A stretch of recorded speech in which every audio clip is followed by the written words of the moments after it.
السلام علیکم ورحمۃ اللہ السلام وبرکاتہ۔ ورحمۃ اللہ وبرکاتہ۔ شیخ میرا سوال یہ ہے کہ ایک حدیث ہے وہ بی بی عائشہ رضی اللہ تعالیٰ عنہ کے پاس ایک عورت ہے غلام، تو اس کے چہرے پہ کچھ چھائیاں تھے، تو آپ صلی اللہ علیہ وسلم نے کہا کہ اسے نظر ہو گئی ہے، تو اسے دم کرنے کے لیے کہا تھا۔ تو دم کا طریقہ کیا ہے اور کیسے دم کرنا چاہیے، ذرا جی دیکھیے، شکریہ۔ دم کرنے کی جو بات ہے، جو حدیث آپ نے ذکر کی، اس حدیث کے اندر ہے کہ ایک عورت کے چہرے پہ جھائیاں آ گئی تھی، تو نبی اکرم صلی اللہ علیہ وسلم نے اس سے عرض کیا کہ یہ حسد اور نظر کا نتیجہ ہے۔ تو حسد و نظر یہ شریعت اسلامیہ کے اندر حق ہے۔ بعض لوگ اس کا انکار کرتے ہیں، حالانکہ یہ بات کسی بھی صورت میں درست نہیں ہے۔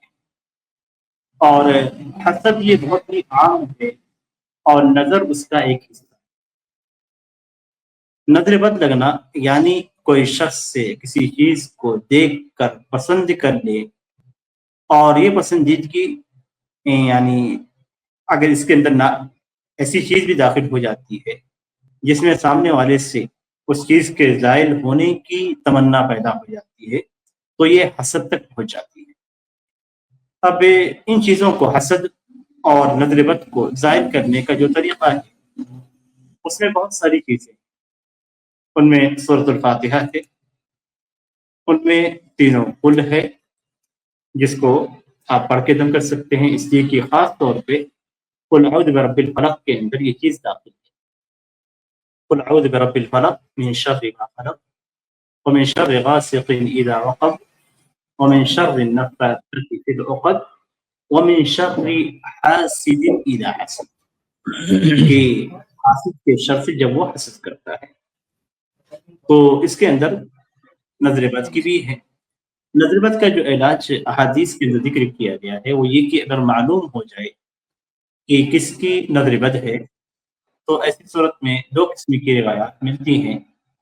پہلی روایت وہ یہ ہے کہ اس سے غسل کا پانی مانگا جائے، یا وہ شخص سے اپنے نیچے کے حصے کا یعنی کمر سے نیچے کے حصے کو دھل کر وہ پانی اس شخص کو دے دے جس کے اوپر نظر لگی ہوئی ہے، اور اسے لے کر اس شخص کے سر پہ وہ پانی ڈالا جائے۔ اس طریقے سے نظر دور ہو جاتی ہے۔ تو اگر یہ معلوم ہے کہ کس کی نظر لگی ہوئی ہے تو اس شخص سے اس طریقے سے پانی طلب کیا جا سکتا ہے، یا اسی طریقے سے بعض روایات کے اندر آتا ہے کہ اس سے وضو کے پانی کو طلب کیا جائے گا، جیسا کہ علماء نے بھی اس بات کو ذکر کیا، اور پھر اس سے غسل کیا جائے، یعنی سر سے پانی ڈالا جائے اور پورے بدن پہ اس پانی کو بہا دیا جائے۔ تو یہ طریقہ اس شخص کے لیے ہے جس کا نظر بد ہے، ہم جانتے ہیں۔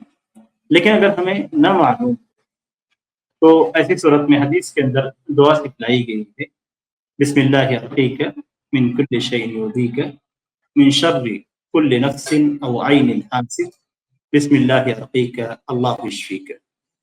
اسی طریقے سے بسم اللہ اللہم اذهب حرها وبردها ومرضها اعیدک، اگر دوسرے کو آپ دم کر رہے ہیں تو اعیدک، اور خود کو دم کر رہے ہیں تو اعوذ اعیدک بکلمات اللہ التامات من شر ما خلق۔ اسی طریقے سے اگر کسی دوسرے کو دم کر رہے ہیں تو اعیدک بکلمات اللہ التامہ من کل شیطان وہامہ ومن کل عین لامہ۔ اگر خود اپنے آپ کو دم کر رہے ہیں تو اعوذ بکلمات اللہ التامہ من کل شیطان وہامہ ومن کل عین لامہ۔